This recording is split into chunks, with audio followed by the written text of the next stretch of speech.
चलिए फ्रेंड्स, आप सबके बीच आ गया है। इस बार लेकर आए हैं 12th बायोलॉजी का सब्जेक्टिव क्वेश्चन, जो कि मोस्ट वीवीआई क्वेश्चन है। तो इस वीडियो को लास्ट तक जरूर देखिएगा और चैनल पर नए हैं तो चैनल को सब्सक्राइब जरूर कर दीजिएगा और साथ ही अपने दोस्तों में शेयर जरूर कर दीजिएगा। तो चलिए वीडियो को स्टार्ट करते हैं। तो आज का हमारा पहला क्वेश्चन बोल रहा है क्या, अलैंगिक जनन मुकुलन से आप क्या समझते हैं। अलैंगिक जनन मुकुलन से आप क्या समझते हैं, इसके बारे में हमको बताना है कि आप क्या समझते हैं। तो चलिए इसका जो उत्तर है ये क्या है आंसर, इस प्रकार के जनन में जनक के शरीर में कोई बल सरीखी प्रवर्ध निकल आती है जिसे मुकुलन कहते हैं। बोल रहा है क्या, जो इस प्रकार के जनन में, इस प्रकार के अलैंगिक जनन के बारे में बोल रहा है कि इस प्रकार के जनन में जनक के शरीर जो होता है, जनक मतलब पिता होता है, तो उसके शरीर में कोई बल्ब सरीखी प्रवर्ध निकल आती है। तो बल्ब सरीखी जो प्रवर्ध है वो निकल आती है जिसे हम मुकुलन कहते हैं। यही है अलैंगिक जनन मुकुलन। तो चलिए दूसरे नंबर क्वेश्चन की ओर चलते हैं। दूसरा नंबर क्वेश्चन जो है वो बोल रहा है क्या कि पुंप पूर्वता से आप क्या समझते हैं, इसके लाभ बताइए। जो पुंप पूर्वता है उससे आप क्या समझते हैं, इसके लाभ बताने के लिए बोल रहा है। तो चलिए इसका जो हो जाएगा वो है, पुंप पूर्वता जो है वो द्विलिंगी पुष्प पर परागन के लिए एक स्थिति है। बोल रहा है क्या, जो पुंप पूर्वता है वो द्विलिंगी पुष्प में पर परागन के लिए एक स्थिति है। पर परागन के लिए एक स्थिति है जिसमें नर जनन भाग मादा जनन भाग से बहुत पहले ही परिपक्व होकर परागकण को मुक्त कर देता है। जो बोल रहा है कि नर जनन भाग है वो मादा जनन भाग से बहुत पहले परिपक्व हो जाते हैं, बहुत पहले काम क्रिया करने के लायक हो जाता है, होकर परागकण को मुक्त कर देता है। बहुत पहले परिपक्व होकर परागकण को क्या कर देता है, मुक्त कर देता है। पर परागन को उत्सर्जित करता है, मुक्त करके, और पर परागन को क्या करता है, उत्सर्जित करता है। और इसका जो लाभ है वह है, देख लीजिए लाभ, द्विलिंगी पुष्प में स्वनिषेचन को रोककर विभिन्नता उत्पन्न करता है। बोल रहा है कि द्विलिंगी पुष्प में है उसमें स्वनिषेचन यानी खुद से निषेचन होने की क्षमता को रोककर विभिन्नता को उत्पन्न करता है। यही इसका लाभ है पुंप पूर्वता का। तीसरा नंबर क्वेश्चन बोल रहा है क्या कि क्लाइनफेल्टर सिंड्रोम पर प्रकाश डाल। जो क्लाइनफेल्टर होता है उस पर सिंड्रोम पर प्रकाश डालने के लिए बोल रहा है। तो चलिए इसका आंसर देख लेते हैं।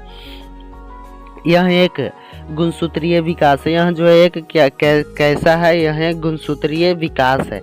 यह ट्राइसोमी का एक उदाहरण है। यह जो है एक ट्राइसोमी का उदाहरण है, लेकिन इनमें लिंग क्रोमोसोम एक्स की अतिरिक्तता, एक्स की जो है वो अतिरिक्तता, एक्स की अतिरिक्त प्रतिलिपि के मौजूद होने के चलते, एक्स के जो है वो एक्स जो है इसमें एक अधिक रहता है। इसकी अतिरिक्त प्रतिलिपि के मौजूद होने के चलते मानव कोशिकाओं में 47 क्रोमोसोम, जो मानव कोशिका होता है उसमें एक्स और अधिक हो जाता है, जिससे 47 क्रोमोसोम जो कि इस प्रकार हो जाता है 44 + XX Y, जो कि डबल एक्स हो गया यहाँ पर, तो एक ज़्यादा हो जाता है।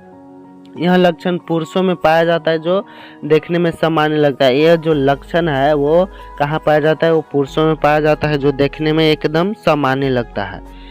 तो आशा करता हूँ कि ये 3 क्वेश्चन आप याद हो जाएगा, एकदम सटीक है और इजी है। तो चलिए अगले क्वेश्चन की ओर चलते हैं। तो 4 नंबर क्वेश्चन बोल रहा है कि सहलगनता को परिभाषित करें। जो सहलगनता है उसको हमको परिभाषित करना है। तो कैसे परिभाषित करें, तो चलिए देखते हैं। उत्तर में दिया है 2 होमोगोल्स, यानी 2 होमोगोल्स गुणसूत्रों के धागों को एक दूसरे के साथ जोड़ने की घटना सहलगनता कहलाता है। यानी 2 होमोगोल्स है वो, उनके गुणसूत्र जो है 2 होमोगोल्स गुणसूत्रों के धागे, 2 होमोगोल्स है उनके गुणसूत्र के जो धागे हैं को एक दूसरे के साथ जोड़ने की घटना हमें सहलगनता कहलाता है। यही है सहलगनता की परिभाषा। चलिए 6 नंबर क्वेश्चन, जो कि यहाँ पर थोड़ा लिखने में गलती हो गया है, मैंने डायरेक्ट 4 पर से 6 कर दिया, तो ये 5वां ही क्वेश्चन है।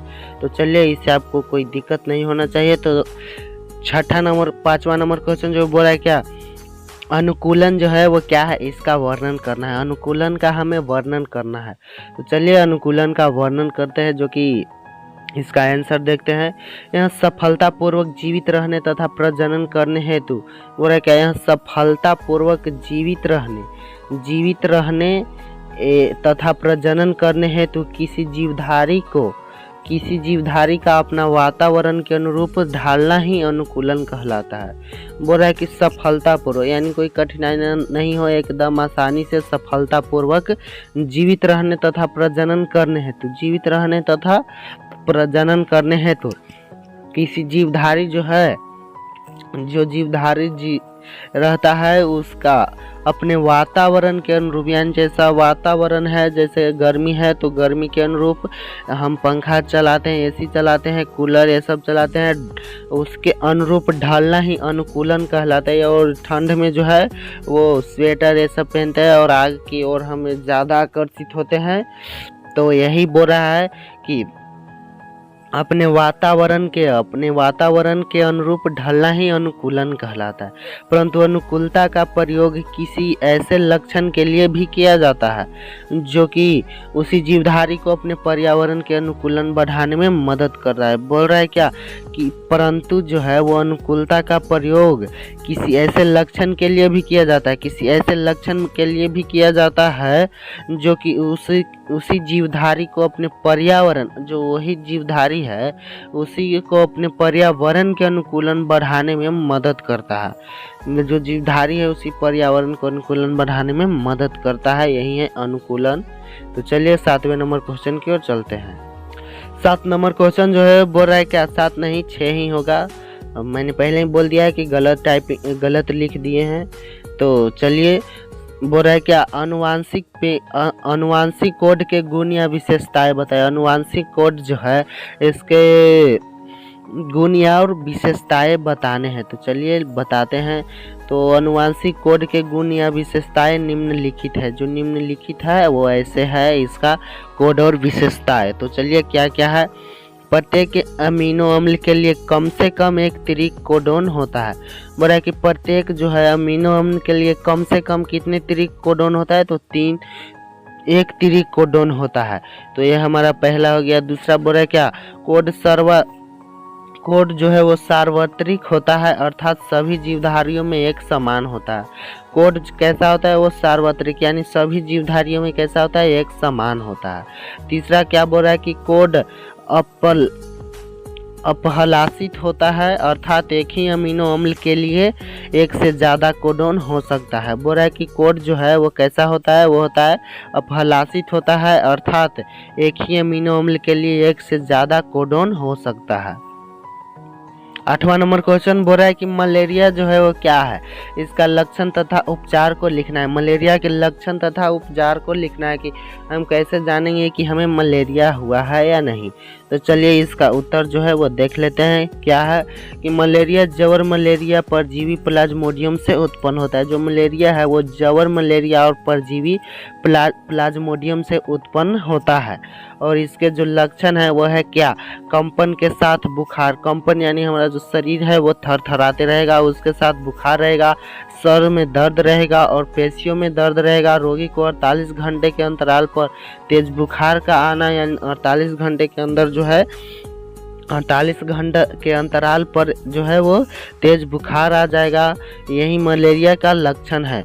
और इसका जो उपचार है, उपचार वो क्या है, वो है कुनैन की दवाई, जैसे कि क्लोरोक्विन और मेफ्लोक्विन आदि से इसको ठीक किया जा सकता है। यही मलेरिया का उपचार है।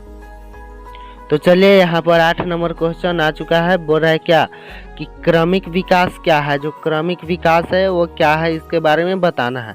तो क्रमिक विकास किसी जनसंख्या के जीन पूल में वह सूक्ष्म परिवर्तन है। बोल रहा है कि जो क्रमिक विकास है वो क्या है, वो है क्रमिक विकास किसी जनसंख्या यानी कोई भी जनसंख्या उसके जीन पूल में वह सूक्ष्म परिवर्तन है। जो सूक्ष्म मतलब छोटा सा परिवर्तन है जो एक पीढ़ी से दूसरी पीढ़ी तक पहुंचकर एक नई जनसंख्या का उत्पन्न करता है। जो एक पीढ़ी है जैसे एक पीढ़ी हो गया, एक पीढ़ी मान लीजिए कि हम हो गए, हम मेरे पहले थे कौन, मेरे पापा जी, उसके पहले मेरे पापा के पापा जी थे, तो यही हो गया पीढ़ी दर पीढ़ी। तो एक पीढ़ी से दूसरी पीढ़ी, अब मेरे पीढ़ी से और आगे पीढ़ी भी आएगा तो पहुंचकर एक नई जनसंख्या उत्पन्न करता है, तो नया जनसंख्या उत्पन्न होगा ही। तो इसी को हम क्या बोलते हैं, क्रमिक विकास बोलते हैं।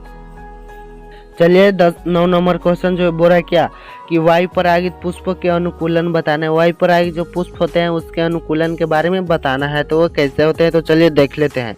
बोल रहा है कि वायु परागित पुष्पों के अनुकूलन, जो वायु परागित पुष्प है उसके अनुकूलन निम्नलिखित है। जो निम्नलिखित है ये इस प्रकार से है, तो चलिए देख लेते हैं कि किस प्रकार से है। तो ये पुष्प चटकीले तथा भड़कीले नहीं होते। ये जो पुष्प है वो चटकीले और भड़कीले नहीं होते हैं। ये पुष्प छोटे, रंगहीन तथा गंधहीन होते हैं।